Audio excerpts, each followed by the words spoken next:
Muy buenas noches a todos, espectadores de Estado de Alarma. Es la medianoche y hoy tenemos un invitado especial, el gran filósofo e impulsor de esa asociación cívica, de esa fundación Unión del 78, con Rosa Díez, con nuestra querida Rosa Díez, Fernando Savater. ¿Qué tal se encuentra, Fernando? Hola, buenas noches. Pues nada, muy bien. Vamos dentro de lo que las circunstancias permiten. Ahora, como me he podido dar un buen paseo esta mañana, pues estoy bastante mejor. Le veo encantado con esta desescalada, porque según me comentaba antes, ha estado disfrutando del paseo. ¿Qué tipo de personas ha visto? ¿Ha percibido cabreo, descontento o gente con ganas de vivir en libertad? Gente con ganas de vivir en libertad. Esta mañana hacía un día maravilloso en San Sebastián, 23 grados de temperatura, y estaba la Concha que parecía un día de agosto, vamos, el mar maravilloso y todo el mundo paseando dentro de guardar nuestras distancias como está mandado, pero todo el mundo paseando y así agradabilísimo. Yo me he ido hasta el peine de los vientos y lo está estupendamente. ¿Te da pena que este verano, por ejemplo, el público francés no vaya a llenar, ¿no?, esa playa de la Concha, ¿no?, ese pueblo francés donde tú siempre has tenido buenas relaciones? ¿No haya turismo internacional en esa estampa idílica de San Sebastián? Bueno, el francés, si dices francés, es probable que los franceses sí vengan porque realmente solo tienen que tomar el automóvil. Pues, con el coche se plantan en San Sebastián enseguida y yo creo que franceses sí tendremos en cuanto se abran las fronteras, ¿no? Porque todavía no está claro cuándo van a pasar eso. Pero ya venir, la gente que tiene que venir en avión, la gente que tiene que venir de más lejos, la verdad es que es difícil. Eso ya es más complicado. Yo por lo menos lo veo complicado, ¿no? ¿San Sebastián va a ser lo mismo sin ese turismo internacional? San Sebastián, quien la No, conozca, es una... desgraciadamente San Sebastián vive mucho de ese turismo internacional y vive mucho sobre todo pues de la restauración, de la comida, de los bares de pinchos. Yo creo que los pinchos son poco compatibles con el coronavirus, de Es, modo que me temo que eso va a ser complicado de restaurar y de volver otra vez a nuestros bares clásicos que tanto éxito tienen entre la gente, propios y foráneos. Fernando, no sé si sabía que cuando usted estaba dando un paseíto esta mañana, estaba siendo trending topic por una entrevista que dio a Voz Populi diciendo que nuestro gobierno tiene una relación poco amistosa con la verdad, que es un gobierno del bulo. No sé si quiere desarrollar esa idea, si le ha sorprendido ser trending topic otra vez en ese microcosmos que es Twitter. No, yo tampoco creo que haya descubierto ningún misterio. O sea, el gobierno le cuesta decir la verdad, sobre todo le cuesta decir la verdad cuando le perjudica. Yo nunca lo he entendido. Todos nos podemos equivocar y yo creo que el gobierno debía asumir sus errores e intentar enmendarlos y sobre todo no negarlos ni atribuirlos a mala fe de los demás el hecho de que señalen errores con evidencia que yo creo que todos conocemos ya. ¿Usted cree que se merece España un presidente del gobierno y unos ministros que le mienten deliberadamente, que tratan de amordazar a la oposición, que tratan de silenciarlos? Bueno, eso evidentemente no lo merecen y yo quiero pensar que eso, aunque sea una tentación del gobierno, digamos, no es algo que vayan en fin, que realmente vaya a ponerse en práctica. Yo creo que es más bien son tentaciones, amenazas. Dentro del gobierno hay personas muy poco fiables democráticamente, como toda la gente de Podemos, que en el fondo vienen de una ideología antidemocrática y por lo tanto es muy probable que traten de meter prácticas antidemocráticas en el gobierno. Yo espero que no prevalezcan y espero que poco a poco vayan perdiendo su influencia en el gobierno. No digamos los nacionalistas, claro que son el cáncer un poco de este país, ¿no? Entonces, yo espero bueno, que esos brotes, esas tentaciones de represión de la libertad de expresión, etcétera, pues no lleguen a nada, ¿no? ¿Usted cree que se debería prorrogar el estado de alarma? ¿El PP todavía está debatiendo qué hacer o no? Yo creo que el estado de alarma, es decir, el tener una serie de medidas de precaución, de alejamiento social, de cuidar, de hacer los test y todas las pruebas necesarias para saber quién realmente está infectado y quién debe apartarse de los demás, todo eso tiene que ser compatible con un relanzamiento progresivo, pero necesariamente decidido, de la economía. Lo que no puede es seguir el país con la economía bloqueada, porque esa opción salud o economía es completamente falsa. Es decir, la ruina económica es muy mala para la salud, ¿no? No hay nada peor para la salud que no comer. Entonces, evidentemente, el hacer digamos, un desastre con la economía es también dañar la salud de los ciudadanos. Yo creo que eso hay que tenerlo bastante claro.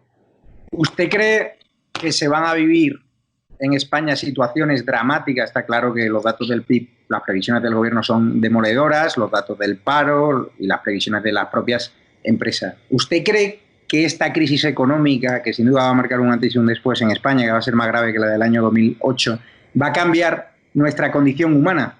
¿Va a sacar ese instinto de supervivencia o no?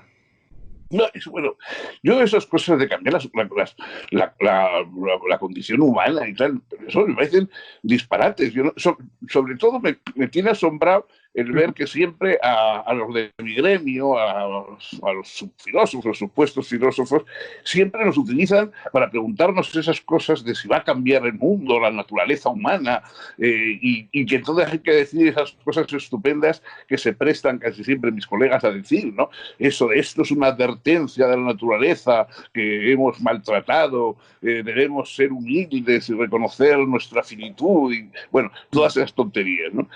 Me pasa lo que decía el Mesietes de Valéry, que la bêtise n'est pas mon fort. Yo no pienso tonterías como todo el mundo, pero me cuesta más decirlas que a otros, ¿no? Entonces procuro no decirlas. Por supuesto que la condición humana no va a cambiar, ni muchísimo menos, ni tiene por qué, ni sería deseable que cambiase.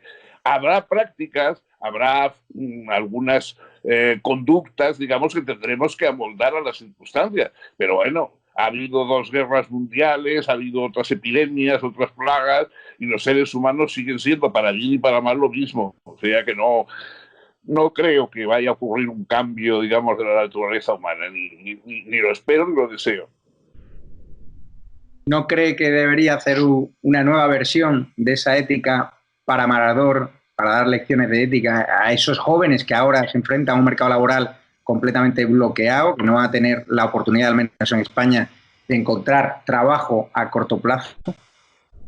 Pues esa gente, encima de que no van a encontrar trabajo y van a estar pasando las fatal, ahora no voy a venir yo a predicarles moral, vamos, no, por Dios, no. Yo ya primero soy ya muy viejo para dar lecciones de moral ni de nada. Y desde luego no me atrevería, se me caería la cara de vergüenza de a gente que lo que necesita es trabajo y lo que necesita es dinero y lo que necesita son empresas que funcionen, no beneficencias, sino empresas que funcionen, ir yo encima a venderles buenas prácticas morales. Vamos, no, ni hablar.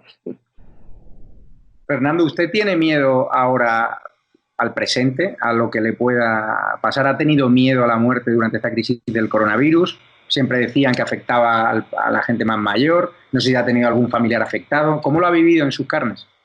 No, yo he tenido gente próxima afectada. El caso de José Mari Calleja, que era un amigo, un gran amigo entrañable, y en fin, y compañero de muchas cosas importantes. Y otras personas también próximas que han pasado eso. Yo ya, digamos, desde hace 5 años a la muerte no le tengo miedo. O sea que no la veo como una adversidad como en otra época la vi. En otra época sí tenía yo más ganas de vivir. Ahora, bueno, ahora voy tirando, pero no miedo con eso lo tengo. Ahora, miedo por las personas que quiero, sí. Miedo por las otras personas que quiero, sí tengo. ¿Qué tipo de sociedad va a derivar esta crisis del coronavirus? ¿Qué tipo de sociedad nos vamos a encontrar en unos meses o años? ¿Va a haber cambios sustanciales? Vamos a ver la misma sociedad, espero que sin coronavirus, que es lo que tenemos que alcanzar. O sea, en vez de la gente estar pensando ¿qué vamos a cambiar de la sociedad? Lo que hay que cambiar de la sociedad es que no haya coronavirus. Y si es posible, los chinos dejen de comer pangolines y murciélagos y dejen de pasar los virus. Y ya está. Eso es lo que tiene que cambiar de la sociedad, no la naturaleza humana. ¿Qué opina usted de este Ministerio de la Verdad que trata de instaurar el gobierno a través de sus verificadores de confianza? Bueno, eso yo creo que, insisto, yo prefería aquella transparencia que se quería institucionalizar. Eso es lo que yo creo que deberíamos recuperar. El gobierno está para decir la verdad, y si alguien falsifica la verdad abiertamente, pues desmentirle, decir eso que está usted diciendo es falso. Pero no para prohibir a la gente que diga lo que quiera decir, sino simplemente para decir ellos lo que es cierto, lo que es verdad, y si es necesario, desmentir las teorías erróneas, no prohibirlas, sino desmentirlas. Eso es lo que tiene que hacer. Lo que pasa es que, como estamos viendo, que muchas veces las falsedades, los bulos, los hace correr el propio gobierno, el propio portavoz del gobierno, pues bueno, claro, eso hace que, en fin, dudemos mucho de la sinceridad de los intereses venaces del gobierno, ¿no? ¿Usted cree que el gobierno puede sobrevivir a esta crisis política, institucional, económica y sanitaria del coronavirus? Sí, claro que sí. Bueno, claro que sí. Estamos viendo que ha habido otros líderes políticos, otros gobiernos que se han equivocado mucho con este virus, como ha sido, por ejemplo, el caso de Boris Johnson, como ha sido el caso de Donald Trump, y no les está perjudicando excesivamente. No hay que hacerse demasiadas ilusiones. La gente no aprende de la realidad tanto como nosotros quisiéramos. O sea, yo no me hago demasiadas ilusiones. Siempre he pensado que la culpa de los males de la democracia los tienen los ciudadanos demócratas y los tienen porque no ven la realidad que tienen delante, sino que prefieren ficciones y prefieren... Todavía ahora hay gente que cree que poco más o menos que el gobierno es víctima de la oposición, que esta oposición tan moderna, dueña que tenemos, que apoya a los estados de alarma, y que pues esos son unos enemigos feroces que no le dejan al pobre gobierno vivir en paz. Creo que bueno, esas tonterías las estamos viendo todos los días. Fernando, si te puedes incorporar un poquito a tu derecha, genial, que te has metido ahí, perfecto. ¿Y qué papel jugaría ahora UPyD en el caso de que siguiese existiendo esa UPyD que montasteis tanto Rosa Díez como usted y que fue... Bueno, UPyD, perdona, existe, ¿eh? No, existe, sí, perdón, pero me refiero no como ustedes lo concebisteis, ¿no?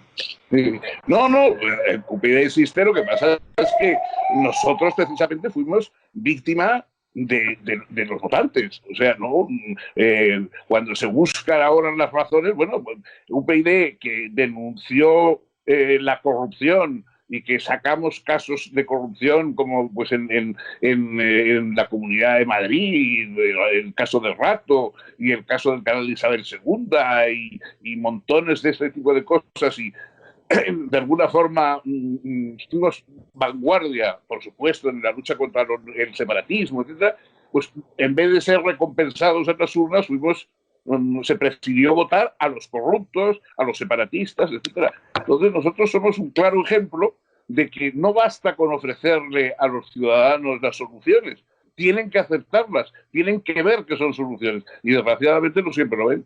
Está claro que UPyD, los poderes fácticos presionaron muchísimo a UPyD hasta conseguir que tenga ahora una presencia más residual de la que tuvieron en sus años de bonanza. También lo consiguieron con ese Ciudadanos al que usted apoyó en varias elecciones. ¿Cree que el Estado es insaciable y que no quieren una vía alternativa a esos grandes partidos? No, el Estado no, los ciudadanos. Pero la culpa de lo que ocurre en el país la tienen los ciudadanos, no el Estado. Si desgraciadamente, cuando se presenta una opción moderada, una opción centrista, una opción que tiene deseos de renovación en unos campos y de conservación de valores en otros, etcétera, esa opción es rechazada porque los ciudadanos se van con los extremismos ridículos como es Podemos, como Vox, etcétera. Pero eso no es el Estado, son los ciudadanos. Los que han estado rechazando las opciones, insisto, moderadas, las opciones que verdaderamente son la solución del populismo, porque el populismo crece y se alimenta de los excesos, del desastre social. O sea, el populismo no puede remediar los desastres sociales porque vive de ellos. Está deseando de que haya un desastre económico, un desastre social, porque a partir de ahí espera hacerse con el poder. Entonces, los que ofrecen verdaderamente una solución moderada, que son las opciones de centro, fue en su día UPyD, ha sido en este momento y es todavía Ciudadanos, etcétera, pues esos son castigados, pero no por el Estado, por la gente, por los votantes. Sí, pero Fernando, yo he hablado con varios dirigentes de Ciudadanos, por ejemplo, Juan Carlos Girauta, el cual me consta que tienen una buena relación, y Girauta me decía que, claro, que no el Estado, sino los poderes del Estado se cebaron con Ciudadanos, pues control de sondeos, control de la opinión pública, control de medios de comunicación, y en 2 semanas se cargaron la carrera política de una persona valiente como Albert Rivera. ¿Usted no lo ve así? Que al final... Sí, no, y había pasado antes y había pasado, fíjate tú, hombre, fíjate tú en UPyD, o sea, en UPyD, vamos, todavía gente como Rivera, etcétera, tenía una cierta presencia en los medios, una presencia importante en los medios, etcétera, por muy mediatizada que estuviera, efectivamente, y aunque muchas veces utilizara todo lo que se podía en su contra, pero es que en el caso de UPyD, a Rosa Díez no la entrevistaba nadie, en ninguna parte, en ningún un medio de comunicación, y solo se hablaba de UPyD cuando había algún tipo de fallo, de desastre que atribuirle. O sea, por supuesto por supuesto que hemos contado, no hemos tenido los apoyos de los medios, porque normalmente tanto los de izquierdas como los de derechas, cada uno tiene su filia y ya tiene los suyos, y tanto UPyD como Ciudadanos han molestado en ese reparto del pastel que normalmente vivimos. Pero aún así, los ciudadanos podrían haber rescatado eso. Yo creo que se dio opción suficiente para que los ciudadanos supiesen lo que se les ofrecía y no lo aceptaron. Pero en cambio Vox, teniendo también a los poderes fácticos en contra, sí que sobrevive y no para de crecer. Bueno, porque eso que te digo, porque cuando desaparecen las opciones centristas, las opciones moderadas, las opciones que reúnen los buenos elementos de la izquierda y los buenos elementos de la derecha, cuando esas opciones no son aceptadas, lo que crecen son los malos elementos de la izquierda y los malos elementos de la derecha. Eso es lo que llama el populismo. El populismo es el desbordamiento de la izquierda o la derecha por haber rechazado los que quieren utilizar los aspectos buenos de la izquierda y la derecha. Le leo algún titular de hoy. La empresa fantasma a la que el ministro de Sanidad compra hisopos para el COVID-19 está en Suiza y se dedica a la moda infantil.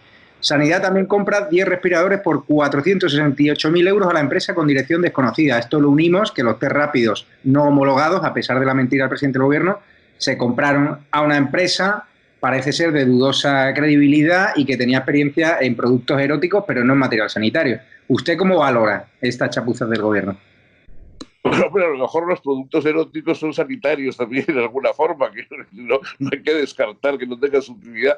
No, yo, por ejemplo, a mí lo que más me escandaliza es que si se repasan los ministros de sanidad de los principales países europeos, todos vienen del campo de la salud, o son médicos, o han hecho estudios en hospitales, enfermería, todos tienen una vinculación con el campo de la salud, pero no son licenciados en filosofía, es decir, como el nuestro. Entonces, eso ya de por sí indica una disposición frente a esas cosas. Un Ministerio de Sanidad no puede desanimar. Yo soy doctor en filosofía, me he dedicado a eso, pero considero que sería el mayor disparate del mundo nombrar el ministro de Sanidad. Bueno, sería un disparate nombrar el ministro de lo que fuera, pero desde luego de Sanidad no.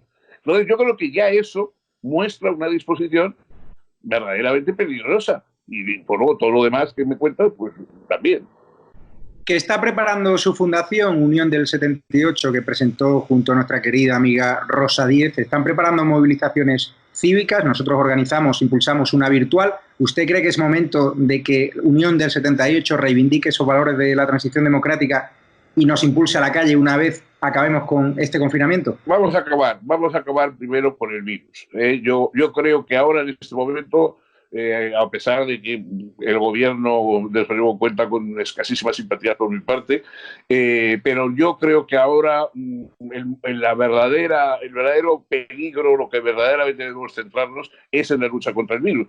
Evidentemente, la crítica al gobierno, los aspectos sanitarios, etcétera, es parte de esa lucha contra el virus. Pero yo creo que lo importante no es ahora hacer política, quítate tú para que me ponga yo, ni siquiera porque fuera, digamos, para mejorar. Ahora lo que tenemos que hacer es acabar con el virus, salvarnos de esta amenaza, relanzar la economía y a partir de ahí, pues sí, yo creo que habrá que hacer cambios políticos serios. ¿Usted cree que el papel de Ciudadanos está siendo inteligente a la hora de tender la mano y ofrecer pactos de reconstrucción nacional a este presidente del gobierno de la mentira, a Pedro Sánchez? Bueno, en este momento yo creo que está haciendo lo que debe hacer, es decir, tomando una actitud crítica, diciendo lo que hay que decir, dada la entidad que hoy tiene Ciudadanos, porque Ciudadanos no es la Ciudadanos de los 57 parlamentarios que llegó a ser, o sea, sino, bueno, es lo que es ahora. Entonces, dado lo que es ahora, la actitud de Inés Arrimadas, yo creo que está haciendo lo que tiene que hacer, no callarse ante los abusos y las desmesuras del gobierno, pero por otra parte tampoco convertirse en una especie de réplica de los separatistas, que lo único que intentan es permanentemente decir, déjenme usted a mí solo, qué hay de lo mío, etcétera, etcétera. Pero los sondeos están siendo demoledores contra Ciudadanos. ¿Usted se los cree?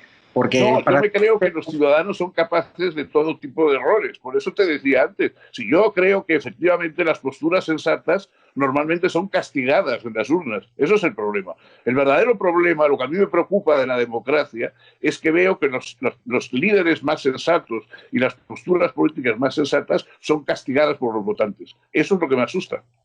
Pero claro, el hecho de tender la mano a Sánchez parece ser que en las encuestas, al menos en la Comunidad de Madrid y la Alcaldía, que dejan a Ciudadanos en una posición de irrelevancia. Vamos otra vez al esquema del, no sé si del bipartidismo, pero del bipartidismo con dos partidos fuertemente queridos por la izquierda radical y por la derecha más contundente, ¿no? Que es Vox. Esperemos que no, pero esperemos, primero no vamos a fiarnos, digamos, de lo que los planteamientos de los medios de comunicación, que como te digo, siempre están sesgados en un sentido o en otro, tratan de vender, ¿no?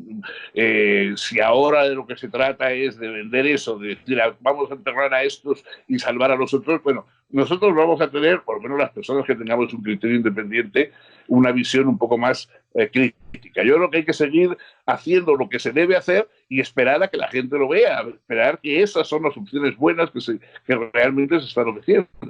Uno de los sectores más golpeados por esta crisis del coronavirus, a nivel económico y a nivel de credibilidad, ha sido el sector del periodismo, de la prensa. ¿Usted cómo lo valora? ¿Crees que hay periodistas que han defendido al gobierno por encima de lo que tienen que ser los principios éticos de un periodista de contar la verdad, que han lanzado bulos a sabiendas, que han alentado una manifestación del 8M que disparó los casos? ¿Crees que el periodismo debe ejercer una reflexión? Bueno, yo creo que tenemos que hacer todos una reflexión. Evidentemente hay una utilización torticera del periodismo, lo mismo que tantas otras cosas. No creo que sea el periodismo los más perjudicados, ni mucho menos por esta crisis, ¿no? Es decir, el turismo y otras esferas económicas son mucho más perjudicadas. Yo creo que hay que exigirle, eso sí, exigir una cierta contundencia, no retórica, no esta mala retórica, esto de vamos a regenerarnos y vamos a purgarnos de nuestros vicios capitalistas, esta mala retórica, digamos, característica de cierta prensa y de ciertos medios tertulianos, etcétera, pues librarnos de eso estaría muy bien. Pero bueno, ya te digo, yo creo que dentro de eso todavía en la prensa se siguen oyendo muchas voces críticas y sensatas. Ojalá oyéramos tantos en el campo de los políticos. Un gobierno que quiere infantilizar el drama, que quiere ocultar con comedias en televisión española el horror del coronavirus, las muertes, un gobierno que quiere construir una sociedad que no honre a sus muertos, que ni siquiera el presidente del gobierno se pone una corbata negra. ¿Podemos aspirar a ser una sociedad sana? Que no recuerdo. Bueno, no, yo creo que esos son los rasgos, digamos, que señalan lo que hay que combatir dentro del gobierno. O sea, por ejemplo, a mí me parece una hazaña extraordinaria lo que fue el hospital de IFEMA, ¿no? Yo creo que el hospital de IFEMA fue verdaderamente una cosa extraordinaria, y yo me alegré como español de que hubiéramos sido capaces de hacer una cosa como esa, una solución, digamos, clínica al acoso del virus como esa que se hizo. Claro, el hecho de que ahí no apareciera el presidente del gobierno, ni el presidente, cuando era lo más importante que estaba ocurriendo en aquel momento institucionalmente en nuestro país, pues yo creo que eso es mala señal, es una señal de un gobierno poco empático, de un gobierno que prefiere frotarse con los aspectos más más degradados, digamos, de la situación política en España, como es Podemos, los separatistas, etcétera, que con la parte más sana, que es esa que construyó el hospital de IFEMA, ¿no? Claro, yo recuerdo, la situación de ahora me recuerda, con las distancias, ¿no? Hay que salvar siempre la distancia, a la situación del País Vasco cuando desde la televisión pública vasca, ETV, no se honra a las víctimas de ETA, desde la izquierda Berchale no se honra a las víctimas de ETA, sino que se hace todo lo contrario. Parece ser que este gobierno quiere ocultar ese drama. ¿Usted no ve algún tipo de paralelismo entre esos... No, yo eso no, porque digamos lo del País Vasco, desde el punto de ese punto de vista, era mucho peor, porque ahí sí que había una voluntad. Sí. Es decir, cuando se habla de una guerra contra el virus es falso. El virus no es nuestro enemigo, el virus es un hecho natural que hay que combatir, pero que no está con mala intención atacándonos. Y por lo tanto, no, ni Pedro Sánchez ni nadie son cómplices del virus, ¿no? Pero en cambio, en el caso del País Vasco, sí. En el caso del País Vasco había una intencionalidad política, había unos representantes que estaban amparando la violencia y el terror, etcétera, y unos medios de comunicación que, sabiéndolo, lo amparaban también, ¿no? Eso, yo creo que eso era bastante peor. Pero claro, cuando dice que Pedro Sánchez no ha sido cómplice, está claro que Pedro Sánchez no trae el virus aquí, pero sí toman en su gobierno decisiones como alentar una manifestación del 8M que propaga el virus cuando tenían advertencias sanitarias ya del mes de enero de que era un error hacer esa manifestación. Estás propagando el virus cuando estás contratando a empresas, estás poniendo nuestra salud en manos de empresas que no están homologadas para eso. Eso, al fin y al cabo, según algunas voces, también convierte al gobierno en cómplice a la hora de ayudar. Yo creo que el gobierno ha cometido graves errores, y errores que probablemente han costado vidas. O sea, eso me parece indudable. No quiero pensar que lo han hecho por mala voluntad ni por un deseo, digamos, de perjudicar al país, ¿no? Sino que verdaderamente la parte mala desde el punto de vista político es no haber aceptado que eso fue un error. O sea, que no hayan sabido decir, pues sí, o sea, la manifestación del 8 de marzo fue una enorme equivocación y propulsó el virus en la sociedad, y también los partidos de fútbol, y también el acto de Vox. Es decir, bueno, eso, que los políticos tienen que reconocer esas cosas. No es obligatorio haber acertado siempre, porque el virus llegó de golpe y ninguno antes podíamos saber que era el alcance que iba a tener. Es decir, la propia Organización Mundial de la Salud disparató bastante al principio diciendo que la cosa era por un poco más o menos como una gripe corriente. Entonces, evidentemente, a nadie se le puede acusar por no haber acertado con lo que iba a ser el virus luego. Pero es verdad que después de haber cometido los errores, uno tiene que tener la honradez, la gallardía política de, pues sí, eso fue una equivocación, y ahora vamos a intentar no volver a repetirlo y vamos a intentar mejorar, ¿no? Pero cuando hablamos eso, de la comparación entre el País Vasco, entre el PNV, que es el partido que siempre ha gobernado cuando ETA mataba, y Pedro Sánchez, que es el PSOE, que gobierna cuando el coronavirus ha hecho estragos, obviamente que es una enfermedad en la que el gobierno no tiene nada que ver. Yo el paralelismo lo establezco en cuanto al el PNV le costaba mucho honrar y recordar a las víctimas del terrorismo. A este gobierno también le está costando mucho recordar a las víctimas del coronavirus, guardar minutos de silencio, honrar. Ahí no establece un paralelismo entre dos partidos que no son especialmente duchos a la hora de reconocer sus errores, a la hora de reconocer el drama, como que los dos están tratando de escurrir el bulto. En el caso del PNV estamos viendo lo de Zaldívar, que siguen 2 fallecidos en esos escombros, en ese vertedero, y nadie dice absolutamente nada. Yo me refiero a ese paralelismo, si se puede establecer o no. No, yo creo que, insisto, evidentemente el gobierno actual ha sido poco empático, digamos, con ese drama de las familias que han sufrido ya casi 25.000 o no sé cuántas más, el drama de la pérdida de un ser querido, y además de saber que ha muerto solo y de saber que ha muerto sin los debidos miramientos, digamos, con que todos queremos despedir a las personas amadas, etcétera, etcétera. El gobierno ha pensado que, bueno, que cuanto menos saliera a pasear la muerte, cuanto menos viéramos presente la muerte en la vida, la gente estaría como más animada, o se prefería la gente de aplaudiendo en los balcones y tirando margaritas y fuegos artificiales que viendo esos dramas que estaban ocurriendo. Bueno, yo creo que eso es una falta de sensibilidad y un error, pero es que en el otro caso que estamos hablando había una complicidad y un encubrimiento, y eso ya es una cosa peor. Pues muchísimas gracias, Fernando. Lo último que le quiero preguntar es qué está leyendo, qué ofrece a los espectadores de Estado de Alarma. ¿Algún libro que recomiende usted? Que siempre Bueno, los libros ya sabes que son una cosa tan privada como la masturbación. O sea, no cada uno necesita, cada uno quiere y es aficionado a unas imágenes diferentes. Yo ahora estoy leyendo una novela que tenía desde hace muchos años ganas de leer y que no sé por qué la iba aplazando, que es la novela más famosa de este autor de ciencia ficción, de Philip K. Dick, que era autor de la novela que dio origen a Blade Runner, etcétera.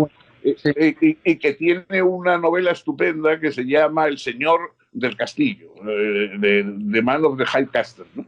Y es una novela basada en una inversión histórica. ¿Qué pasaría si los nazis y los japoneses hubieran ganado la guerra mundial? ¿Cómo sería el mundo, ¿no? Entonces, la verdad es que es una novela fascinante. No sé por qué, lo he ido aplazando muchas veces y mira que la he tenido encima de la mesa mucho tiempo y ahora la estoy leyendo y la estoy disfrutando mucho. De hecho, derivó en una serie, una película, ¿no? Ese libro, si no recuerdo. No, eso luego ha habido bastantes veces que han tomado ese tema. O sea, el tema del qué habría pasado si hubiera sido Hitler el ganador de la guerra y no los aliados. Eso ya luego lo han utilizado varias veces y no siempre de la manera más brillante, ¿no? Pero el caso de esa novela, que es del año 62, me parece que es, o sea, que es bastante temprana en ese momento, yo creo que además es que saca mucho jugo a la idea, no simplemente es darle vuelta a la realidad, ponerla al revés, sino que le saca mucho jugo político. ¿No cree que debería recomendar, y ya acabo, 1984 de George Orwell, para que la gente sepa la que se avecina con este gobierno? Bueno, pero todavía hay alguien que no ha leído 1984. A estas alturas, yo creo que ya a la altura de 1984 todo el mundo había leído la novela. Ahora ya hay que leer cosas más allá de 1984. Y lo digo por el gran hermano de este gobierno, que parece ser que viene, según denuncian algunos medios. Bueno, yo creo que no será tanto. No veo yo ni siquiera como Big Brother a Sánchez. En todo caso, Little Brother.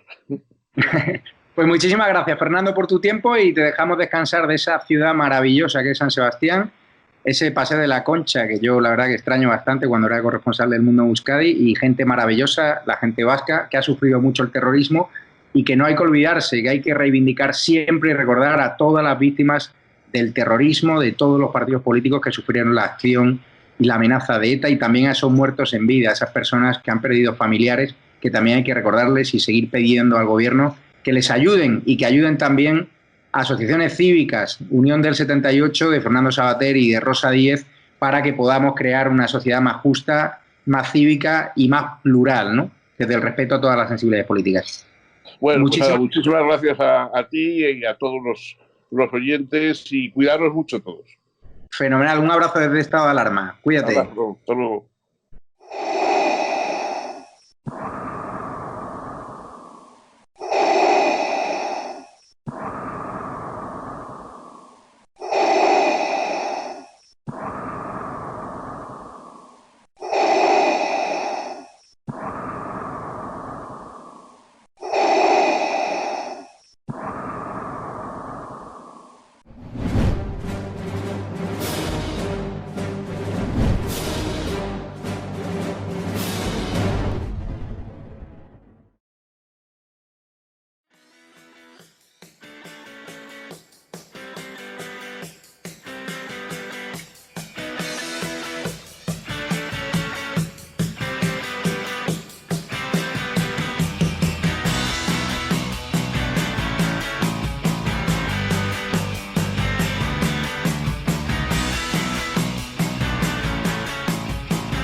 Como mucho, más allá de algún caso. Le diría que les va la vida. Tenemos un incremento de casos muy significativo. Cada decisión minuto a minuto está siendo la adecuada. No lo puedo explicar. Pueden sentirse protegidos. Esta es la situación que tenemos en la UCI. No conozco el detalle concreto del fármaco. Por referirme a lo que estaba contando. Se tratan de test fiables, homologados. Ya no tiene punto de retorno. La obligación del gobierno es gobernar, y gobernar significa decidir. No dormiría por la noche junto con el 95% de los ciudadanos de este país, que tampoco se sentirían tranquilos. Dame los telediarios, uno de los 2 telediarios al día.